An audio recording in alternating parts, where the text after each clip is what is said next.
Barely operational needs engineer, BONE. Hello everybody, welcome back to this super doc, a super duper episode. I have with me bone అన్న వెంటనే మనందరికీ చాలా చాలా చాలా దగ్గర మనిషి మన డాక్టర్ గారు అనుకుంటూ మనం అందరం ముందుకు వెళ్ళే డాక్టర్ గురువారెడ్డి గారు ఉన్నారు మనతో. సార్ నమస్తే. నమస్తే అమ్మా. ఎలా ఉన్నారు సార్? బ్రహ్మాండంగా ఉన్నాను. Wonderful sir, super vibe.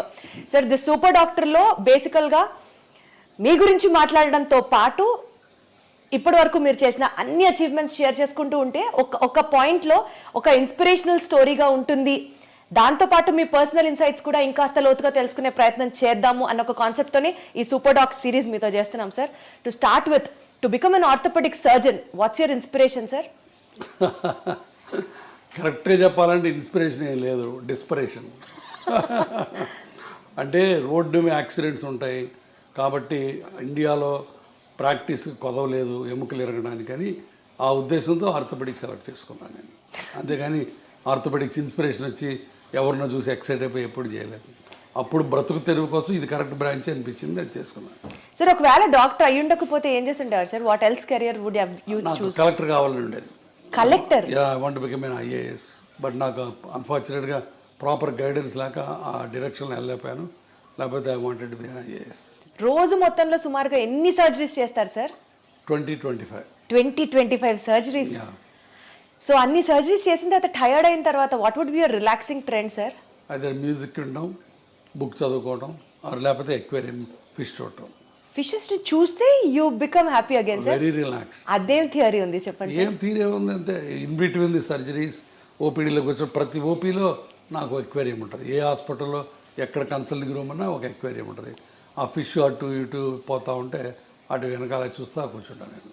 That is the biggest relaxation for me. తర్వాత మ్యూజిక్, రీడింగ్ ఏ బుక్. అసలు మీరు ఏం తింటారు, ఏం తాగుతారు అని ఒక సిరీస్ చేయాలని ఉంది sir. How do you be so active and energetic always? I don't know to be frank. Positive thinking నా ఉద్దేశంలో. ఒక నెగిటివ్ థాట్ కూడా ఉండదు నాకు రోజు మొత్తంలో. సో ఎప్పుడు ఎవరికి వాళ్ళకి ఏ రకంగా హెల్ప్ చేద్దామా, ఏ రకంగా పాజిటివిటీ తీసుకొద్దామన్న ఉద్దేశం, తపన ఉంటుంది దాంట్లో. I think that is the. కానీ జనం కూడా దాన్ని పాజిటివ్గా అందరూ తీసుకోవాలి అని ఉండదు కదా. అది కదా, వాళ్ళు పట్టించుకుపోయినా నేను పాజిటివ్గా ఉండటమే పాజిటివిటీ. అది నా పాజిటివిటీ ఎదుటి వాళ్ళ రియాక్షన్ మీద ఆధారపడి ఉండకూడదు. It should come from me and that is absolute, not relative. మీరు పాజిటివ్ ఉంటే నేను పాజిటివ్గా ఉంటాను, మీరు నెగిటివ్ ఉంటే నేను నెగిటివ్ ఉంటాను, అది లేనే లేదు. I want be positive, I want be happy because life is so small and so short and only once. Life lesson sir ఇదైతే మాత్రం చాలా బ్యూటిఫుల్గా ఉంది సార్. 25 సర్జరీస్ చేసి పేషెంట్స్ని చూసి పుస్తకాలు చదివే టైం ఎక్కడ వస్తుంది సార్? రాత్రి పడుకునేటప్పుడు బెడ్ సైడ్ రీడింగ్ ఒక 1 hour చదువుతాను కంపల్సరీగా. Almost 1 hour. హార్డ్లీ మీరు 1-2 గంటలు పడుకుంటారా? లేదు, 6-7 గంటలు పడుకుంటాను. 11కి పడుకుంటాను, మళ్ళీ 5కి లేస్తాను. So 6 hours. తర్వాత కార్లో వెళ్ళేటప్పుడు చదువుతుంటాను book. Okay. So sir one thing, మీ పేషెంట్సే మీ నుంచి ఇది నా అలవాటు అని సర్ప్రైజ్ అయ్యే ఎలిమెంట్ ఏదన్నా ఉందా అంటే ఏం చెప్తారు? నా అలవాట, రోజుకి ఒక 1/2 కిలో వేరుశనగ పప్పులు తింటాం. నాకు పీనట్స్ అంటే భలే ఇష్టం. వేరుశనగ పప్పులు అవి ఉడకబెట్టి పెడతారు అక్కడ. సో పేషెంట్ మధ్యలో తింటూ ఉంటాను. అది ఆశ్చర్యంగా ఉండొచ్చు, బహుశా ఇన్ని పప్పులు తింటాడు అయినా అని. సో నాకు తెలిసి సార్ వేరుశనగ పప్పులు తినడం, ఈ అక్వేరియం ని మెయింటైన్ చేయడం అన్నది ప్రాబబ్లీ ఈ విషయం ఎవరికి తెలిసి ఉండకపోవచ్చు.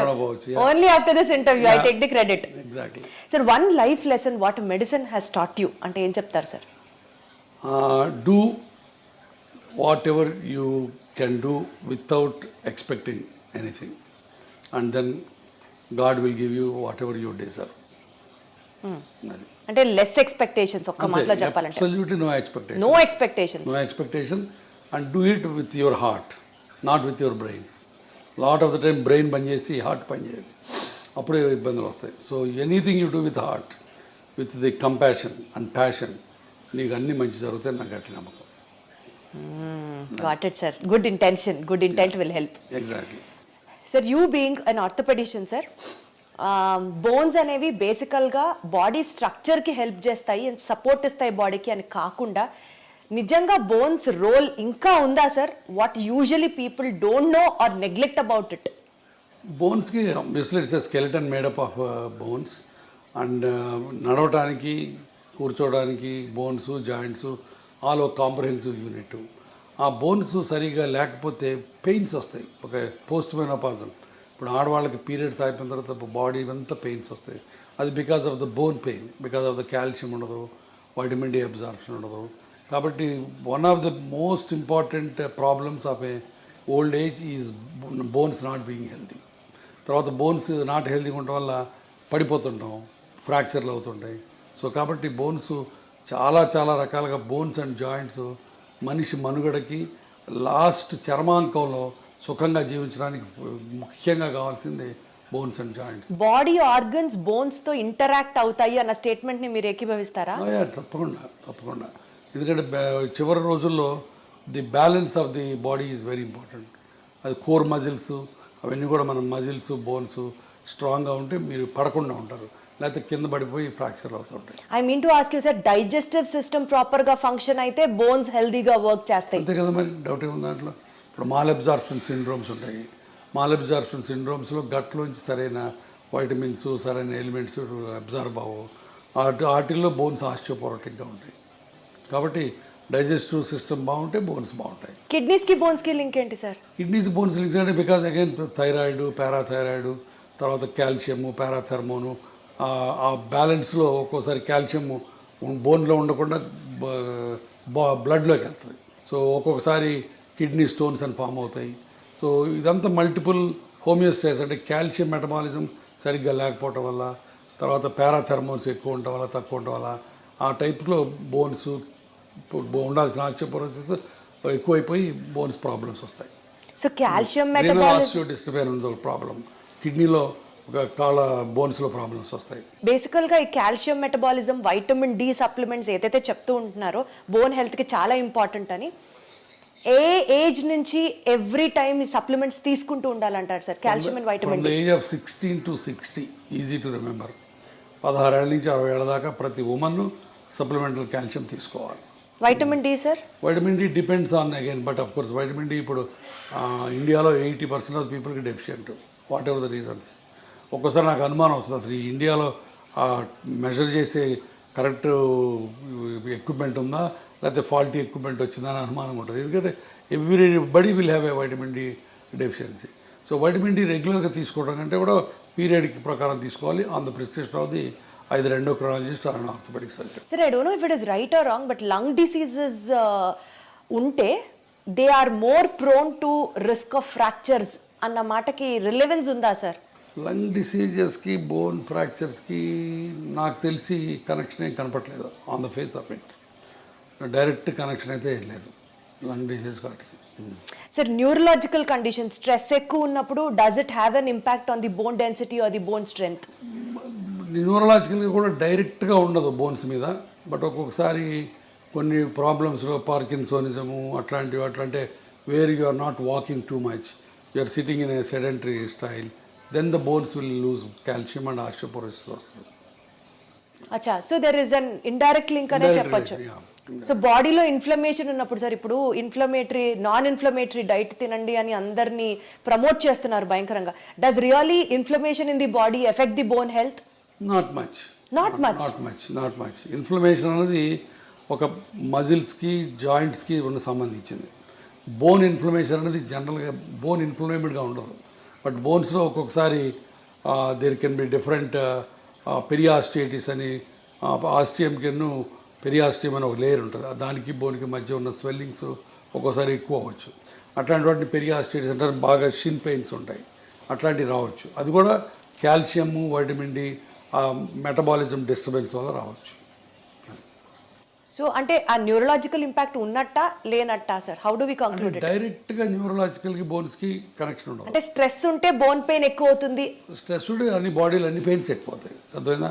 మస్క్యులర్ పెయిన్ ఎక్కువ అవుతుంది, తలనొప్పి వస్తుంది, మైగ్రేన్స్ వస్తాయి, నెక్ పెయిన్ వస్తుంది. అందుకని డైరెక్ట్గా బోన్ మీద, బోన్ మెటబాలిజం మీద డైరెక్ట్ రిలేషన్స్ ఏం లేవు. బట్ ఇండైరెక్ట్గా ఇప్పుడు న్యూరలాజికల్ ప్రాబ్లం వచ్చింది, స్ట్రోక్ వచ్చింది, patient is SIT confined to the bed, అప్పుడు బోన్స్లోంచి ఆస్టియోపోరోసిస్ స్టార్ట్ అవుతుంది. Got it sir. సార్, మీరు కొన్ని లక్షల మంది పేషెంట్స్ని చూసుంటారు over your experience. Basic points patients overlook అయిపోయేది లైఫ్ స్టైల్లో, డెస్పైట్ ఆఫ్ మీరు చాలా వీడియోస్ కూడా చేశారు, సిట్టింగ్ పోస్టర్ దగ్గర నుంచి you have to walk this way, you have to SIT this way అని చాలా చెప్తూనే ఉంటారు. Despite of all your me guidance కాకుండా కూడా పేషెంట్స్ వాళ్ళ లైఫ్ స్టైల్లో ఓవర్లుక్ చేసే పాయింట్స్ ఏంటి సార్? మెయిన్ పోస్చర్, మనం ఇందాక అనుకున్న పోస్చరు. మరి నేను చెప్పినట్టు ఇలా స్ట్రైట్గా కూర్చోరు, ఇప్పుడు అందరూ ఇలా వంగి కూర్చుంటారు, వంగి నడుస్తారు. సో పోస్చర్ ఒకటి మెయిన్, బాగా అందరూ నెగ్లెక్ట్ చేసేది posture. Number 2, lack of exercises. అసలు ఎక్సర్సైజులు, చిన్న ఎక్సర్సైజెస్ కూడా చేయకుండా సెడెంటరీ లైఫ్ స్టైల్లో కూర్చుంటారు. అది number 2. Number 3, abuse of the joints. ఇప్పుడు కింద కూర్చోడి ఇండియన్ టాయిలెట్ లేకపోతే కింద బాచిపట్టు వేసి కూర్చుంటే మోకాళ్ళ మీద లోడ్ పడుతుంది, అది మంచిది కాదు. సో అది తెలియదు చాలామందికి. అట్లానే నడుముకి ముందుకు వంకి కూర్చుంటే నడుము మీద పాడైపోద్ది, అట్లానే మెడ ముందుకు వెళ్తే మెడ పాడైపోద్ది. సో ఇవన్నీ కూడా తెలియక చాలామంది they keep on repeating the mistake in the daily activities. Sir 10,000 steps నడిస్తే you will be healthy all over అన్నది జనరల్గా చెప్పిన మాట. బట్ హై ఇంటెన్సిటీ ఎక్సర్సైజెస్ చేస్తే మోకాళ్ళు అరిగిపోతాయి, 10,000 అడుగులేస్తే మోకాళ్ళు అరిగిపోతాయి, ఎక్కువ వెయిట్స్ ఎత్తితే స్ట్రెంథనింగ్ ఎక్సర్సైజెస్ చేస్తే మోకాళ్ళు అరిగిపోతాయి. వీటిలో ఏది కరెక్ట్ సార్? చెయ్యాలని కొందరు, చేయకూడదని కొందరు, కరెక్ట్ చెప్పండి సార్. మోకాళ్ళు అరగడానికి మెయిన్ కారణం number 1 age, number 2 weight, number 3 high impact activities, 3. Number 4 accidents. సరే యాక్సిడెంట్ గురించి మనం మాట్లాడుకోవట్లేదు, ఆ ఏజ్ అది తప్పనిసరి. మనం ఏజ్ అవుతుంటే బోన్స్ జాయింట్స్ అరుగుతూ ఉంటాయి. Number 2 weight is directly proportional or directly damaging to the bone joint health. So అది మన చేతిలో ఉంది. సో కాబట్టి మీరు ఎంత బరువు తగ్గితే మోకాళ్ళకి అంత మంచి పని చేసినట్టు. Number 3 point is abuse of the joints. Abuse అంటే ఫర్ ఎగ్జాంపుల్ మీరు ఇండియన్ టాయిలెట్లో కూర్చున్నారనుకోండి, లేకపోతే నెలకు ఒకసారి తిరుపతి కొండ ఎక్కి దిగారనుకోండి, రోజుకి 200 సార్లు మెట్లు ఎక్కి దిగారనుకోండి, మీ మోకాళ్ళ మీద 4 రెట్లు బరువు పోతుంది. అది బయోమెకానికల్లీ ప్రూవెన్. సో దాంతో మీరు మోకాళ్ళని తొందరగా అరగొట్టుకుంటారు. చాలామంది మా తాతలు మెట్లు ఎక్కేవాళ్ళు, మా తాతలు కింద కూర్చునేవాళ్ళు, వాళ్ళకి లేని ప్రాబ్లం నాకెందుకు వస్తుంది అని చెప్పి నమ్మరు. బట్ తాతలు వేరు, మనం వేరు. వాళ్ళ దేహదారుఢ్యం వేరు, వాళ్ళ బాడీ కాంపోజిషన్ వేరు, వాళ్ళ లైఫ్ స్టైల్ వేరు, వాళ్ళ ఫుడ్ డైటరీ హ్యాబిట్స్ వేరు, మనవి వేరు. మనం డెఫినెట్గా ఇండియన్ టాయిలెట్లో కూర్చున్న మెట్లెక్కి దిగిన 4 రెట్లు బరువు మోకాళ్ళ నుంచి పోద్ది.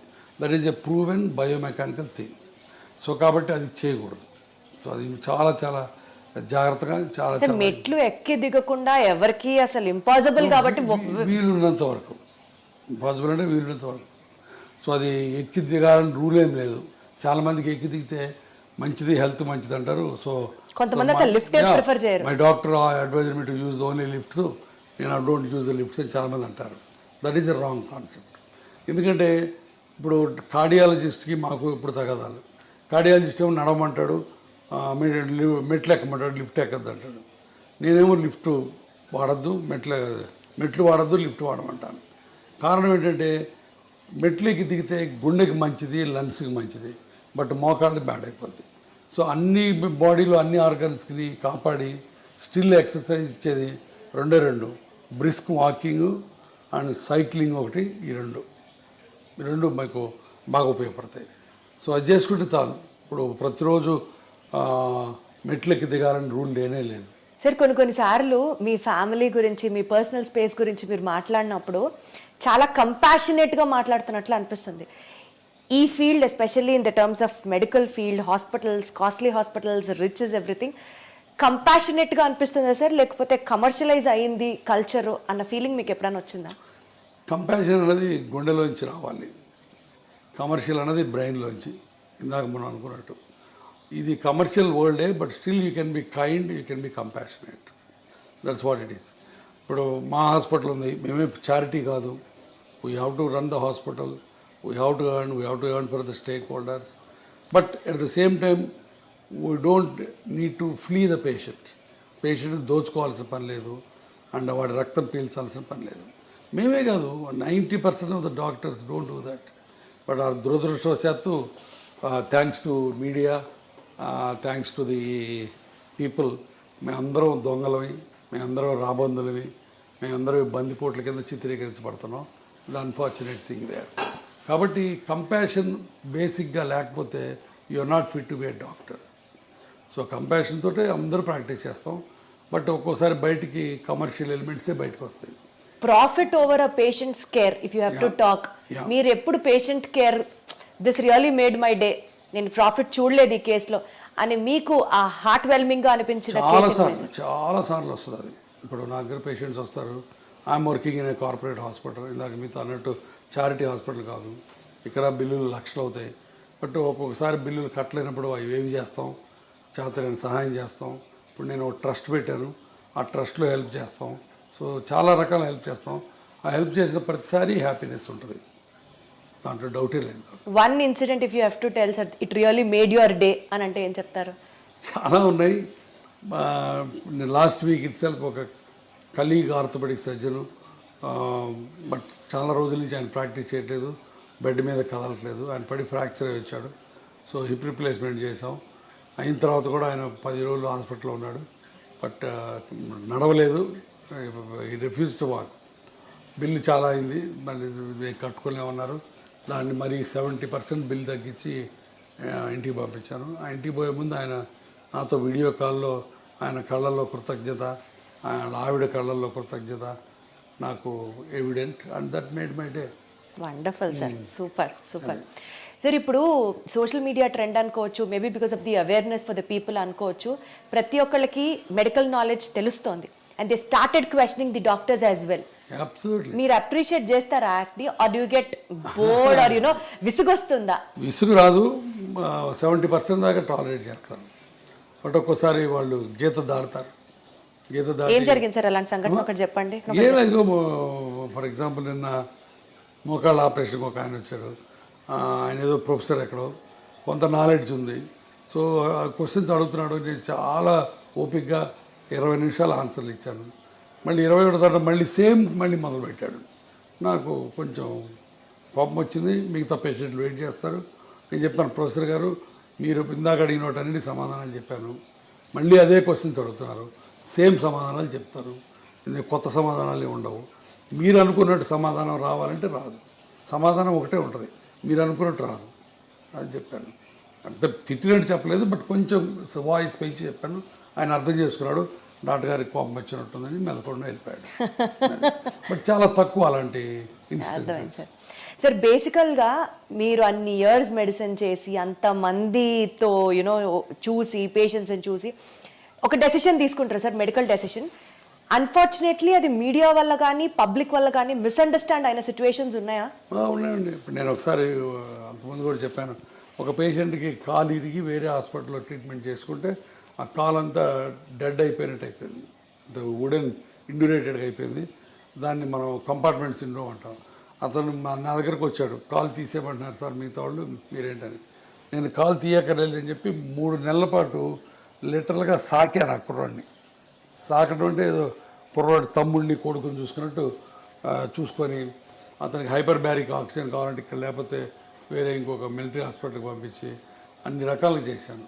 బట్ చివరికి అతను వెళ్ళి 3 టీవీ స్టేషన్స్లో ఇంటర్వ్యూలు సంపాదించి కూర్చొని గురవారెడ్డి మంచోడు కాదు, నా కాల్ని పాడు చేశాడు అని చెప్పాడు. So 3 interviews. బట్ ఆ రోజు చాలా చాలా బాధ వేసింది. బట్ ఆ రోజు ఒక రకంగా నాకు లిబరేట్ కూడా అయిపోయానండి. ఇంత కష్టపడి ఇతనికి చేసాం, ఇతను ఇలా చేశాడు, అయినా సరే మన పని మనం చేయాలి.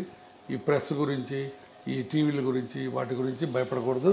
నీ ఆత్మకి నువ్వు గట్టిగా ఉన్నంతకాలం వీటి గురించి భయపడకూడదని ఒక రకమైన తెగింపు, ఒక రకమైన స్వాతంత్రం, ఒక రకమైన లిబర్టీ, ఒక రకమైన ఏమంటుంది దాన్ని కమ్ వాట్ మే అన్న యాటిట్యూడ్ వచ్చింది. సో అది ఒక రకంగా మంచిదైంది నాకు. అంటే సార్ ప్రతి డాక్టర్కి వెనకాల ఇలాంటిది ఒక స్టోరీ ఉంది అనుకుంటే, డాక్టర్ వెనకాల ఉంటాయి. ఒక రిచ్ డాక్టర్ అనుకోండి, సమాజం నుంచి ఒక అన్ఫేర్ క్రిటిసిజం ని ఆల్వేస్ ఇన్వైట్ చేసినట్లుగా ఉంటుందా? ఉంటుంది. సమాజం మమ్మల్ని భూతద్దంలో పెట్టి చూస్తుంది, ప్రతి అడుగుని క్రిటిసైజ్ చేస్తుంది. సో తప్పదు, part of life. Despite of మీరు ఇంత సోషల్ సర్వీస్ చేసినప్పటికీ కూడా సార్, గురవారెడ్డి గారి దగ్గరికి వెళ్తే ఆయన ఖచ్చితంగా ఆపరేషన్ అంటారు మోకాల్ రీప్లేస్మెంట్కి, అదే బయటకు వెళ్తే డాక్టర్లు అనరు అన్న మాటకి ఏం చెప్తారు? దానికి చాలా చాలా సత్య దూరం అది. నేను రోజుకి 100 నుంచి 120 మంది పేషెంట్లు చూస్తాను. దాంట్లో 30-40 మంది కంటే ఆపరేషన్ పడవు. తర్వాత నాది టెర్షియరీ ప్రాక్టీస్, అది మర్చిపోవద్దు మీరు. అంటే పేషెంట్లు మిగతా వాళ్ళందరి దగ్గరికి చూయించుకొని ఇక ఆపరేషన్ తప్పనిసరి అన్నప్పుడు నా దగ్గరికి వస్తారు. మొదటి రోజు రారు. సో నాది టెర్షియరీ ప్రాక్టీస్. హైదరాబాద్ అవటం అయితేవి, నేను ఉన్న డాక్టర్స్లో సీనియర్ మోస్ట్ ఇప్పుడు 25 ఏళ్ళ నుంచి ప్రాక్టీస్ చేస్తాను కావటం అయితే ఏంది. సో ఇక్కడ ఉన్న ఓల్డ్ డాక్టరు, సీనియర్ డాక్టరు కాబట్టి చివరిలో సెకండ్ ఒపీనియన్, థర్డ్ ఒపీనియన్ కోసం నా దగ్గరికి వస్తారు. ఎప్పుడైతే టెర్షియరీ ప్రాక్టీస్ ఉంటుందో అప్పుడు ఆబ్వియస్గా ఆపరేషన్ రేట్ ఎక్కువ ఉంటుంది. సో అది అనవసరంగా ఎవరు ఆపరేషన్ చేయడం. గురువారెడ్డి దగ్గరికి వెళ్తే ఆపరేషను, మిగతా వాళ్ళ దగ్గరికి వెళ్తే ఇంజక్షను, అవన్నీ మాయ. ఇప్పుడు ఆ రకంగా ఇంకోటి కూడా చెప్పాను, నేను లాస్ట్ 1 year నుంచి యుద్ధం చేస్తున్నాను. ఇంజక్షన్లు పనికిరాని ఇంజక్షన్లు చేసి పేషెంట్లు మాయ చేసే డాక్టర్లు. ఈ ప్రస్తావన తీసుకొచ్చారు కాబట్టి ఇంకొక పర్సనల్ కామెంట్ కూడా ఉంది సార్. మీరు అగేన్స్ట్ పిఆర్పి ఫర్ ఆర్థరైటిస్ అని చెప్తున్నారు. Exactly against PRP for arthritis. కానీ గురువారెడ్డి గారి హాస్పిటల్లో పిఆర్పి ఇంజెక్షన్లు 7,000 నుంచి 8,000 రూపాయలు ఉండే ఇంజెక్షన్ 17,000 రూపాయలు ఆయన ఎందుకు ఛార్జ్ చేస్తున్నారు? పిఆర్పి ఇంజెక్షన్ కూడా నా హాస్పిటల్లో చేయలేదు ఫర్ ఆర్థరైటిస్. ఎవరైనా వచ్చి ప్రూవ్ చేయమని చెప్తాను. పిఆర్పి ఫర్ స్పోర్ట్స్ ఇంజురీస్కి ఎంత సోపతిస్ అని చెప్పాను ఇందాక. టెండాన్ ఇంజురీస్కి, ఇక్కడ టెన్నిస్ ఎల్బోస్కి ఇస్తే ఇవ్వచ్చు. నేను ఇవ్వను. నా దగ్గర 36 మంది పనిచేస్తారు టీం. స్పోర్ట్స్ మెడిసిన్ వాళ్ళు ఇస్తే ఇవ్వచ్చు. బట్ ఆర్థరైటిస్కి, నీ జాయింట్లో మా దగ్గర పిఆర్పి అనేది ప్రసక్తే రాదు. ఎవరైనా వచ్చి ప్రూవ్ చేయమని చెప్పాలి. అర్థమైందా? 3 ఇప్పుడు స్టెమ్ సెల్స్ అని ఇచ్చి 2,80,000 తీసుకునేది మా దగ్గర జరగదు. నేను అగైనెస్ట్ ఏంటంటే PRP in arthritis. Orthopedic surgeons చాలామంది పిఆర్పీలు టెన్నిస్ ఎల్బోస్కి, యాంకిల్ ఇంజురీస్కి, హీల్ పెయిన్స్కి ఇస్తారు. నాకు ఏ రకమైన అభ్యంతరం లేదు. నాకు దాని మీద నేను ఇవ్వను, నేను వాటిని అన్నాను. అది దాని మీద నాకేం లేదు. ఎందుకంటే పీపుల్ అన్ని చోట్ల ఇస్తారు, కొన్ని చోట్ల మంచి రిజల్ట్స్ ఉన్నాయి. దానికి నేను PRP for other conditions work అయినప్పుడు why not for the knee sir? ఆర్థరైటిస్కి లేదు role. That's what I'm saying. There is no evidence at all. Arthritis is a global phenomena. Global phenomena అంటే మొత్తం కార్టిలేజ్ అంతా పాడైపోయింది. ఈ కార్టిలేజ్ అంతా పాడైపోయినప్పుడు దాన్ని మనం ఉద్ధరించి నువ్వు కార్టిలేజ్ పుట్టించలేవు. అంటే అయిపోయిన కార్టిలేజ్ తిరిగి మళ్ళీ ఫామ్ అవ్వదా సార్? ఇంత మటుకు గ్లోబల్ గా కార్టిలేజ్ రీజనరేట్ అన్నది లేదు. కార్టిలేజ్ సెల్స్ స్పోర్ట్స్ ఇంజురీస్లో చిన్న చిన్న లేజన్స్ ఉంటే దాంట్లో కాండ్రోసైట్స్ అని, ఓట్స్ అని డిఫరెంట్ ప్రొసీజర్స్ ఉన్నాయి. అవన్నీ ఉపయోగపడతాయి అక్కడ వరకు. అక్కడ కూడా ఫైబ్రస్ టిష్యూ ఫామ్ అయ్యి కొంతవరకు కార్టిలేజ్ సెల్స్ వస్తాయి. బట్ కార్టిలేజ్ రీజనరేట్ అయ్యి ఆర్థరైటిస్, మోకాళ్ళ నొప్పుల ఆర్థరైటిస్ బాగుపడి మళ్ళీ బ్రహ్మాండంగా నార్మల్ కార్టిలేజ్ వచ్చింది అల్ట్రాసౌండ్లో చూపిస్తాడు ఈయన, ఈ డాక్టర్ గారు, బౌన్సర్ డాక్టర్ గారు. అల్ట్రాసౌండ్ తీసేదిగో నీకు మళ్ళీ కార్టిగ్రామ్ అని చూపిస్తాడు. ఇవన్నీ మాయ, భయంకరమైన మాయ. కానీ ఆయన చేసేది మాయే. కానీ చాలా మంది ఆర్థోపెడిషియన్స్ కూడా ఈ కార్టిలేజ్ గ్రో అవుతుంది అని మందులు ఇస్తున్నారు కదా. కార్టిలేజ్ గ్రోత్ కి స్పోర్ట్స్ ఇంజరీస్ లో గ్రోత్ అయ్యే టెక్నిక్స్ వేరు. వీటిని మిక్స్ చేయొద్దు. కార్టిలేజ్ గ్రో అవడానికి చిన్న వాటికి బోల్డ్ అని ప్రొసీజర్స్ ఉన్నాయి. ఆర్థ్రోస్కోపిక్గా చేస్తారు. అవన్నీ స్పెషల్ ఇండికేషన్స్ ఉన్నాయి, స్పెషల్ ప్రొసీజర్స్ ఉన్నాయి, స్పెషల్ ట్రైనింగ్ ఉంది. నువ్వు ఎనస్థీషియా వాడి వచ్చి నువ్వు నీ జాయింట్ హీరో నేనని చెప్పి ఎక్కడ ఉందో అక్కడ ఇంజక్షన్ చేస్తే పోద్దని, ఇక్కడి నుంచి ఇక్కడ తీస్తే నీ రీప్లేస్మెంట్ అని, ఇంత ల్యాక్ ఆఫ్ నాలెడ్జ్ ఉన్న డాక్టర్ దగ్గరికి 1000 మంది వెళ్ళి బాధపడుతుంటే ఏం చేయాలి? మాయ చేస్తాడు. ఆ మాయ కోసం యుద్ధం చేస్తున్నాం మేము. ఇది వాళ్ళు తాగదు యుద్ధం. ఇది ఇంకా చాలా దూరం వెళ్తుంది యుద్ధం. సరే, మీరే అంత బిజీ ప్రాక్టీషనర్ అయ్యండి, అంత బిజీ డాక్టర్ అయ్యండి, ఇంకా ఈ సొసైటీకి సంబంధించిన ఇలాంటి ఇష్యూస్ నా బాధ అదేనమ్మా. ఇప్పుడు నాకు వెస్టర్న్ ఇంట్రెస్ట్ ఏమీ లేదు. నాకున్న ప్రాక్టీస్ నాకుంది, నేను ఇన్స్టిట్యూట్ పెట్టుకున్నాను. బట్ నాకు పేషెంట్ గురించి బాధ. నేనే కాదు, నాలాంటి బాధపడేవాళ్ళు చాలామంది ఉన్నారు. మేము అందరం కలిసి ఇప్పుడు దానికి అగైనెస్ట్ ఫైట్ చేస్తున్నాం. సార్, బేసికలీ మీ ఫ్యామిలీ ఏమంటారు సార్? ఇవన్నీ మనకి ఎందుకు అవసరమా? మనం ఎంత సంపాదించాం, ఎంత సెటిల్ అయ్యాం, పిల్లలు బాగున్నారు. వాళ్ళు ఏమన్నారు, ఇది నా ప్రొఫెషను, ఇది నా ప్రిన్సిపల్స్, ఇది నా ప్యాషను, ఇది నా కమిట్మెంట్ టు ది పేషెంట్స్. ఎవరేమైనా అనుకోండి, నాకు నమ్మకం ఉంది అంతే. అద్భుతం sir, commitment to the patients అన్నారు చూడండి సార్. అంతేనమ్మా. మీరు అన్నట్టు నాకేమీ రాదు దీంట్లో వచ్చి, ఇంకా 4 రాళ్ళు పడతాయి. But I'm ready. మీరు అన్నట్టు ఎంత బిజీ అయినా సరే నేను దీన్ని పెట్టుకొని ఎన్ని గంటలు దీని మీద కూర్చుంటున్నాను నేను. ఎందుకంటే ఐ వాంట్ టు ఈ దోపిడీ కార్యక్రమం ఆగిపోవాలి. తర్వాత ఇంకోటి, ఇది పెయిన్ క్లినిక్స్ మీద కాదు, అది కూడా చెప్తున్నా. పెయిన్ క్లినిక్స్, పెయిన్ స్పెషలిస్టు కొన్ని 100 ఏళ్ల నుంచి ఉన్నారు. మంచి పనులు చేస్తున్నారు. వాళ్ళందరూ ఇప్పుడు spine, cancer pain, chronic pains మీద మేమందరం వాళ్ళకి రిఫర్ చేస్తాం పేషెంట్ని, పెయిన్ క్లినిక్ వాళ్ళకి. అబ్సల్యూట్లీ సార్, నాకు అర్థమవుతుంది సార్. పెయిన్ అన్నారు కాబట్టి కొంచెం పిఆర్పి నుంచి పక్కకి వెళ్తే, ఫిజియోథెరపీ చేసుకోవడం వల్ల early stages maybe around 18 years or 20 years నుంచి ఫిజియోథెరపీ ఎక్సర్సైజ్ స్టార్ట్ చేస్తే బోన్ జాయింట్స్ హెల్దీగా ఉంటాయి, బోన్ జాయింట్ ప్రాబ్లమ్స్ ని మనం నివారించవచ్చు అన్న మాట తప్పు. స్లో చేయొచ్చు, ఎక్స్టెండ్ చేయొచ్చు. ఉన్న వాటి అన్నిటిలో ఫిజియోథెరపీ మజిల్స్, బోన్స్ని హెల్దీగా ఉంచుకోవటం తప్ప ఇంకా వేరే ఏమీ లేదు. నేను 2 పాయింట్లు చెప్తాను, గుర్తుపెట్టుకోండి, హైలైట్ చేయండి. ఇది మోకాళ్ళు మొదటి నుంచి ఫస్ట్ స్టేజ్ నుంచి ఆపరేషన్ అక్కర్లేదు, లాస్ట్ స్టేజ్లో ఆపరేషన్ అవసరం. ఈ ఫస్ట్ స్టేజ్ నుంచి treatment simple medicines. Simple medicines అంటే ఏంటి? ఎప్పుడన్నా నొప్పుంటే సింపుల్ పారాసిటమాల్ ట్యాబ్లెట్, లోపల కార్టిలేజ్ నరిష్మెంట్కి, అంటే ఉన్న కార్టిలేజ్ బలాన్ని కాపాడటానికి, కొత్త కార్టిలేజ్ అనడం కాదు. ఎగైన్ అక్కడ మాయ, నీవు కొత్త గుజ్జు పుట్టించే ఇంజక్షన్ చేస్తూ ఉంటావు. తప్పు. కొత్త గుజ్జు పుట్టించే ఇంజక్షన్లు ఇంతపాటు ప్రపంచంలో ఎక్కడా లేవు. పుట్టదు. ఉన్న గుజ్జు బలాన్ని కాపాడే ఉన్నాయి, దాన్ని కాండ్రో ప్రొటెక్టివ్స్ అంటారు. ఓకే. ఆ ట్యాబ్లెట్స్, బోన్స్కి ప్రొటెక్ట్ చేసే కాల్షియం ట్యాబ్లెట్లు, మజిల్స్ని ఎక్సర్సైజ్ చేయాలి. ఇప్పుడు for example quadriceps muscle exercise చేసామనుకో, మోకాల మీద ఉన్న లోడ్ని అది కొంత తీసుకుంటుంది, అందుకని మీకు ఎక్సర్సైజ్ బాగా ఉపయోగపడుతుంది. అట్లానే జాయింట్ని అబ్యూజ్ చేయకుండా, చెప్పాను కదా, ఇండియన్ టాయిలెట్స్ వాడకుండా అట్లా చేసుకోవటం తప్ప ఇంకోటి లేదు. నేను పేషెంట్కి 2 సెంటెన్స్ చెప్తాను. అమ్మ, నేను ఇచ్చిన మందులు, ఎక్సర్సైజులు పని చేసిన నాళ్ళు ఆపరేషన్ అక్కర్లేదు. ఈ మందులు, ఎక్సర్సైజులు పని చేయకపోతే ఆపరేషన్ తప్ప ఇంకొకటి లేదు. మీరు చేయించుకోవటం లేదు, అనవసరం. బట్ డాక్టర్గా నీ ధర్మం ఏంటి? చెప్పాలి. నీ రీజన్ చెప్పాలి. నువ్వు హిపోక్రటిస్ ఓత్ తీసుకున్నావమ్మా. సార్ అద్భుతం సార్, అద్భుతం. గురించి ఈ రోజుల్లో ఎవరు మాట్లాడుతున్నారు సార్? లక్షలు సంపాదించి ఎట్లా నిద్రపోతావు? నువ్వు పేషెంట్ల రక్తం తాగుతున్నావు, నువ్వు అంతమించి ఇంకేం లేదు నీకు. సో ఈ హిప్ ఇంప్లాంట్స్ అండ్ నీ ఇంప్లాంట్స్ గురించి సార్, రేటుకి తగ్గట్టుగా ఆపరేషన్ చర్య ఉంటుందా సార్? ఇప్పుడు దాంట్లో రకరకాలు ఉంటాయి. ఇప్పుడు ఇదిగో, ఇది ceramic, stainless steel, cobalt chromes ఉంటాయి. సో ఇట్లా ఇటుపక్క క్రాస్ లింక్డ్ పాలిఎథిలీన్ ఉంటుంది. హిప్ జాయింట్లో కనీసం 10 వెరైటీస్ ఉంటాయి. ఇప్పుడు సెరామిక్ ఉందనుకో, స్టెయిన్లెస్ స్టీల్ కంటే కనీసం 2 రెట్లు ఎక్కువ కాస్ట్. ఇదే సెరామిక్ ఇటు 2 పక్కలు వేసామనుకో 3 రెట్లు కాస్ట్.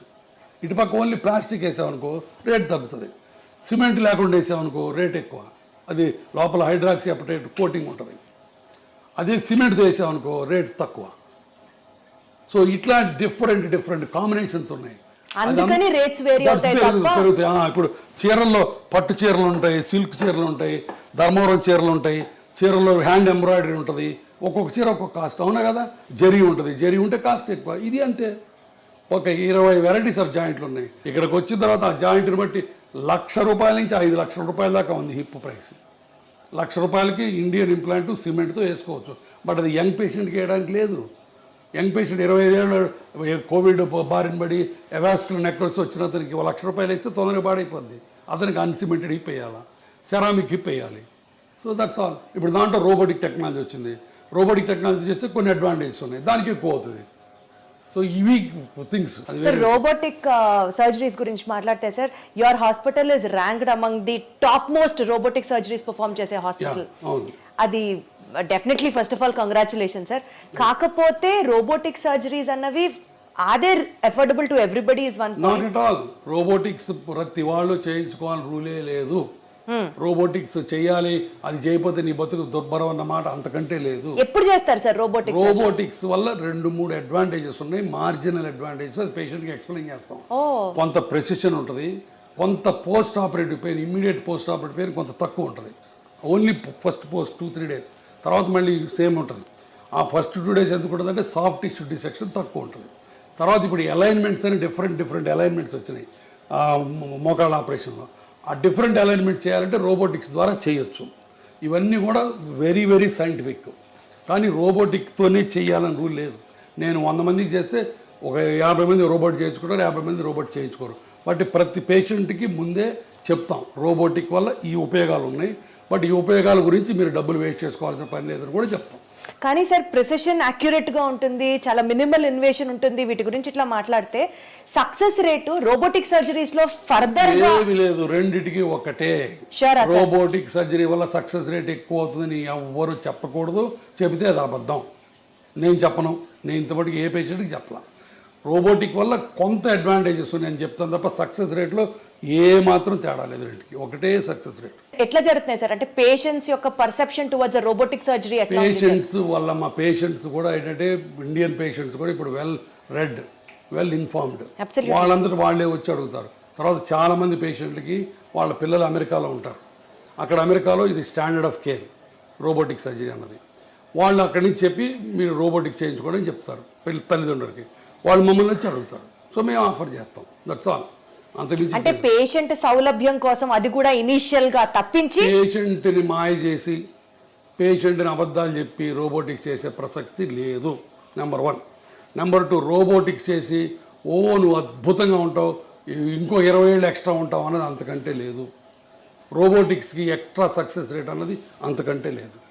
నేను క్లియర్గా చెప్తున్నాను 3 విషయాలు. ఏది ఇన్ని 10,000 రోబోటిక్ ఆపరేషన్లు చేసిన తర్వాత కూడా. బట్ రోబోటిక్స్ అనేది ఒక extra technology which will help you in getting a proper outcomes. అది పాయింట్ అక్కడ. అదైనా డిఫికల్ట్ ఆపరేషన్స్ ఉంటాయి, ఒకసారి బాగా అరిగిపోయి మొత్తం దొడ్డికాళ్ళు వస్తారు, స్టేజ్ 4 బాగా అడ్వాన్స్డ్. అట్లాంటి వాటిల్లో రోబోట్ మనకి ఎంతవరకు బోన్ కట్ చేయొచ్చు, ఎంతవరకు సాఫ్ట్ టిష్యూ డిసెక్ట్ చేయాలని కొన్ని మనకి ఇస్తుంది. అట్లాంటి హిప్ రిప్లేస్మెంట్స్లో డిస్ప్లాస్టిక్ హిప్స్ అని ఉంటాయి, అంటే చిన్నప్పటి నుంచి పాడైపోయిన హిప్స్. ఆ హిప్స్లో రోబోట్ ముందే మనకి ఎక్కడ మంచి బోన్ ఉంది, ఈ కప్ ఎక్కడ పెట్టచ్చు అని ముందే మనకి గైడెన్స్ ఇస్తుంది. అట్లాంటి అడ్వాంటేజెస్ ఉన్నాయి. అంతేగాని రోబోటిక్తోనే చేయాలన్నది లేనే లేదు. మళ్ళీ చెప్తున్నాను. అబ్సల్యూట్లీ సార్, నాకు అర్థమైంది sir. To just divert our interview on a lighter note and concluded sir, just I wanted to ask you, ఒక జాయింట్ హెల్త్ కి సంబంధించినటువంటి ఒక మీ కోరిక, జనాలు ఈ మిత్తుని నమ్మడం ఆపండ్రా బాబు అని అంటే ఏం చెప్తారు సార్? ఇందాక చెప్పింది మళ్ళీ చెప్తా, నేను అలిసిపోను, ఎన్ని గంటలైనా చెప్తాను ఇదే. నా పేషెంట్లకి నేను చెప్పే, చేతులు జోడించి చెప్పేది ఏంటంటే, మీకు మోకాళ్ళ నొప్పులు ఉంటే సింపుల్ మందులు ఎక్సర్సైజులతో గడపండి. భయంకరమైన నొప్పులు వచ్చి నడవలేని పరిస్థితి వస్తే భయపడకుండా ఆపరేషన్ చేయించుకోండి. మీరు భయపడ్డా, ఆర్థికంగా సౌలభ్యం లేకపోయినా ఒక రామాయణము మహాభారతం చదువుకోండి. సార్, ఒక్క సూపర్ ఫుడ్ తింటే బోన్స్ అద్భుతంగా ఉంటాయంటే ఏంటి సార్ అది? ఏం లేదు, నాకైనా అబద్ధం. సూపర్ ఫుడ్ ఏమి లేదు, సూపర్ డాక్టర్ లేదు, ఏం తినమంటారు సూపర్ సార్? ఫుడ్ లేదు. ఏం తినమంటారు సార్ బోన్స్ హెల్తీగా ఉండాలంటే? Head calcium, healthy milk products చాలు, సింపుల్ మిల్క్ ప్రోడక్ట్స్ తింటే చాలు. And regular exercise and impact exercise అంటే వాకింగ్ అట్లాంటివి చేసి. దుంపకూరలు తింటే జాయింట్ పెయిన్స్ ఎక్కువ అవుతాయి, ట్రూ ఆర్ ఫాల్స్? నాకు తెలియదు. నాకు తెలిసి నేను చదువుకున్న దాంట్లో ఫుడ్కి మోకాళ్ళ కార్టిలేజ్కి డైరెక్ట్ రిలేషన్ లేదు, ఇండైరెక్ట్గా ఉంది. ఫుడ్ తిని లావు ఎక్కితే లావు వల్ల మోకాళ్ళు పాడవుతాయి తప్ప డైరెక్ట్గా వంకాయ తింటే కార్టిలేజ్ పోద్ది, కూర ఈ చామదుంప తింటే కార్టిలేజ్ వస్తుంది, ఈ అల్ట్రాసౌండ్ చేస్తే నొప్పి తగ్గుద్ది, ఇవన్నీ లేవు నాకు తెలుసు. సార్, మీరు ఎక్సర్సైజ్ చేయమని పేషెంట్స్ కి చెప్తూ ఉంటారు కదా, ఫన్నీయెస్ట్ ఎక్సర్సైజ్ మీ దాకా వచ్చి ఒక పేషెంట్ చెప్పింది ఏమైనా ఉందా సార్? మీకు అసలు కోపం మామూలుగా రాదా ఎక్సర్సైజ్, ఆ ఎక్స్క్యూజ్ వింటే ఏం చెప్తారు సార్?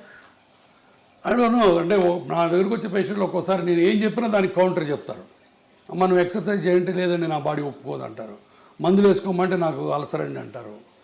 కింద కూర్చోద్దామంటే నేను కిందే కూర్చొని మనం చేస్తానంటారు. ప్రతిదానికి అడగకుండా చెప్తా, నేనేం చేయలేను. ఇంకా నేను చేతులైతే అమ్మ నమస్తే అని చెప్తా అంతే. That's all. Surgery is more painful or skipping that rehab cycle is more painful, sir? Yeah, good question. Again, చాలామంది మా డాక్టర్లోనే మళ్ళీ కొంతమంది దొంగ డాక్టర్లు ఆపరేషన్ చేసి అసలు నొప్పి ఉండదు, ఫిజియోథెరపీ ఎత్తేద్దాం, ఫిజియోథెరపీ లేకుండా చేసుకోవచ్చు, జీరో ఫిజియోథెరపీ కొంతమంది మొదలెట్టారు. అది కూడా తప్పే. ఆపరేషన్ చేసిన తర్వాత నొప్పి అన్నది దేవుడిచ్చిన సహజమైన రియాక్షన్. కాకపోతే ఇప్పుడు మోడర్న్గా పెయిన్ రెడ్యూసింగ్ టెక్నిక్ చాలా వచ్చినాయి. ర్యాపిడ్ రికవరీ ప్రోటోకాల్ అని, మల్టీ మోడల్ ఎనర్జీసీ అని చెప్పి, తర్వాత కంటిన్యూస్ ఎపిడ్యూరల్ పెయిన్ రిలీఫ్ అని, అట్లా చాలా మందులు వచ్చినాయి, చాలా టెక్నిక్స్ వచ్చినాయి. ఇమ్మీడియట్ రీహాబిలిటేషన్ వల్ల, వీటి వల్ల కొంత నొప్పి తగ్గుతుంది. తర్వాత నొప్పి అనేదమ్మ మల్టీ ఫ్యాక్టోరియల్, అంటే చాలా ఫ్యాక్టర్స్తో సంబంధించింది. కొంతమంది పేషెంట్లు వెరీ సెన్సిటివ్గా ఉంటారు, అవును సార్. కొంతమంది పేషెంట్లు బిందాస్గా ఉంటారు, అది పేషెంట్ ఫ్యాక్టర్. తర్వాత కొంతమందికి బాగా అరిగిపోయింది అనుకో, ఎక్కువ డిసెక్ట్ చేయాల్సి వస్తుంది, అప్పుడు ఎక్కువ ఇన్ఫ్లమేటరీ సైటోకైన్స్ రిలీజ్ అవుతాయి, వాళ్ళకి ఎక్కువ నొప్పి ఉంటుంది. సో కాబట్టి పెయిన్ లేకుండా ఏ పేషెంట్ ఉండడు. కొంతమంది అదృష్టవంతులు అసలు పెయిన్ ఉండదు వాళ్ళకి, అంటే వాళ్ళ అదృష్టం. అంటారు కదా సార్, పెయిన్ సైకోసోమాటిక్ అంటారు కదా. సైకోసోమాటిక్ కాబట్టి నొప్పి అన్నది మల్టీఫ్యాక్టరీలు, దానికి చేస్తాం. బట్ రీహాబిలిటేషన్ కూడా పేషెంట్ రిలాక్స్ అయ్యి ఫిజియోథెరపిస్ట్ చేసినట్టు చేస్తే అంత నొప్పే ఉండదు. సరే, ఫిజియోథెరపీ చేసేటప్పుడు ఆ నొప్పి తగ్గడానికి ఏమి ఉండదా సార్? ఉన్నాయమ్మా, చాలా ఉన్నాయి. క్రయోథెరపీ అని ఐస్ ప్యాక్స్ పెడతాము. తర్వాత ఇప్పుడు నేను 100 మంది పేషెంట్లు చేస్తే చాలా మంది ఏమనుకుంటారు తెలుసా సార్, మీరు సర్జరీ చేస్తారు, రిహాబ్ ఎక్సర్సైజెస్ ఫిజియోథెరపీ గురించి మాట్లాడితే అది చాలా పెయిన్ఫుల్. ఇంత చేసినా కూడా ఇది వరకు లాగా నేను నడవలేకపోతున్నాను, 90-95% కూడా రికవరీ ఉండట్లేదు అని అనుకునే వాళ్ళకి ఏం చెప్తారు? చాలా చాలా సత్య దూరం ఇది కూడా. మేము చేసే ఆపరేషన్స్లో 1 year తర్వాత, 1 year పడుతుంది కొంతమందికి, 1 year తర్వాత the satisfaction rate in knee replacement properly done and properly explain to the patient psychic కాకుండా పేషెంట్ మామూలు పేషెంట్ అయితే 90% సక్సెస్ రేట్. ఏది పర్సెప్షన్లో 1 yearలో 90% people will be very happy, very very happy, very happy, back to their normalcy you can say. అమ్మ, ఎంతమంది మా ఓపీలో ఒకసారి కూర్చొని చూడు సార్, దేవుడు మీరు మమ్మల్ని మళ్ళీ నడిపించారు, పునర్జన్మ సార్ అంటారు. అమ్మ, అసలు నడవలేక వీల్ చైర్లోనే మోషన్ యూరిన్ పోయే వాళ్ళని నడిపిస్తే ఎంత పునర్జన్మలకి. అన్నిటికీ బాత్రూమ్ పోవడానికి కూతురు మీద, అల్లుడి మీద, కొడుకు మీద, కోడల మీద ఆధారపడే వాళ్ళకి వాళ్ళ కాళ్ళ మీద వాళ్ళు నిలబెట్టి నడిపిస్తే ఎంత ఆనందం. అవన్నీ వచ్చి చూడండి. 20 years, నేను ఇప్పుడు 25 years ఇంటూ ప్రాక్టీస్. నేను ఎప్పుడు వచ్చాను? 1999లో వచ్చా హైదరాబాద్. ఇప్పుడు 25 ఏళ్ళు, బహుశా మోర్ దాన్ 70,000-80,000 పేషెంట్గా ఆపరేట్ చేశాను నేను. 25 ఏళ్ళ కింద చేసిన పేషెంట్లు ఇంకా తిరుగుతున్నారు హ్యాపీగా. So that is the beauty of the knee replacement surgery. అది నేను క్యాన్వాస్ చేయక్కర్లా, all over the world millions of people get benefit. Sir, ఇప్పుడు నీ రీప్లేస్మెంట్ సర్జరీలోనే latest advancement which really excites you so much ఏమైనా ఉందా sir? Robotic technology, that is the only latest advance. ఇప్పుడు దీంట్లో బోల్డ్ అనే కొత్త మెటీరియల్స్ వస్తున్నాయి. ఇప్పుడు ఈ కోబాల్ట్, క్రోమ్, టైటానియం కాకుండా ఇంకా కొత్త మెటీరియల్, పీక్ మెటీరియల్ అని కొన్ని వెరీ లైట్ మెటీరియల్స్ వస్తున్నాయి. అంటే మేబీ ఒక foreign body inside the body ఉన్నట్లుగా కూడా తెలియదు అన్న, అలాంటివి కూడా ఉండకుండా వస్తాయి. ఇప్పుడు హిప్ రీప్లేస్మెంట్, నీ రీప్లేస్మెంట్, ఈ రెండు ప్రపంచ మానవాళికి దేవుడిచ్చిన 2 సూపర్ గిఫ్ట్స్. అరగటం ఆయన ఇచ్చిందే శాపం, బట్ దానికి ఆన్సర్లు కూడా ఆయనే ఇచ్చాడు. ఫర్గాటన్ జాయింట్ సిట్ని అంత century operation of the century decade అంటారు దీన్ని. అలాంటి ఆపరేషన్ ఈ 2 కొన్ని వేల లక్షల కోట్ల మంది ఇది చేసుకుంటున్నారు. సార్, ఫైనల్ అన్న కంక్లూజన్ నోట్ సార్, ఏం చెప్తారు సార్ ఆడియన్స్కి ఫ్రమ్ యువర్ ఎండ్? లైఫ్ చాలా సింపుల్, కాంప్లికేట్ చేసుకోవద్దు. మీరు పేషెంట్లుగా ఎంతో కన్ఫ్యూజన్లో బతుకుతున్నారు నాకు తెలుసు. ఎందుకంటే ఒక పక్కనేమో నాలాంటాడు ఆపరేషన్ అంటాడు, ఇంకొక ఆయన వచ్చి పిఆర్పి అంటాడు. ఈ మధ్యలో ఎక్కడ నిజం ఉందో మీకు తెలియదు, సతమతం అవుతున్నారు. దయచేసి ఎవిడెన్స్ లేకుండా మాయ మాటలు నమ్మి దొంగ ట్రీట్మెంట్లు చేయించుకోవద్దు. 4 రోజులు ఆగండి, నా మీద కూడా 4 అడగండి, గురువారెడ్డి ఎట్టాంటి అడగండి, అప్పుడే రండి. ఆపరేషన్ గురించి భయపడద్దు, భయం కొద్దీ ఆపరేషన్ వెనక్కి వెళ్ళద్దు ప్లీజ్. మీకు ఆర్థికంగా స్తోమత లేకపోతే మీరు ఇబ్బంది పడుతుంటే నేను ఒక ట్రస్ట్ పెట్టాను, దాంట్లో బీదవాళ్ళకి కనిపించిన అమ్మకు ఒక మోకాలని ఒక స్లోగన్ తోటి చేయడానికి చేస్తున్నాం బోల్డ్ని. మీరు మోకాళ్ళు ఆపరేషన్ చేయించుకోవడానికి ఆర్థిక స్తోమత లేకపోతే మా ట్రస్ట్ దగ్గరికి రండి, నాకు చేతన సహాయం నేను చేసి పెడతాను. కానీ దొంగ మాటలు నమ్మి ఈ ఇంజక్షన్లు మట్టుకు చేయించుకోవద్దు మోకాళ్ళ నొప్పులకు. మిగతా దానికి ఇంజక్షన్లు మీరు చేయించుకుంటారో లేదో నాకు అనవసరం, నాకు తెలియదు. సో BONE బోన్ అంటే బర్డన్ ఆఫ్ ఓవర్ ఎక్స్పెన్సెస్ అంటారు కదా సార్, సరిగ్గా కాపాడకపోతే, చూసుకోకపోతే. అంతే అంతే, దట్స్ ఆల్.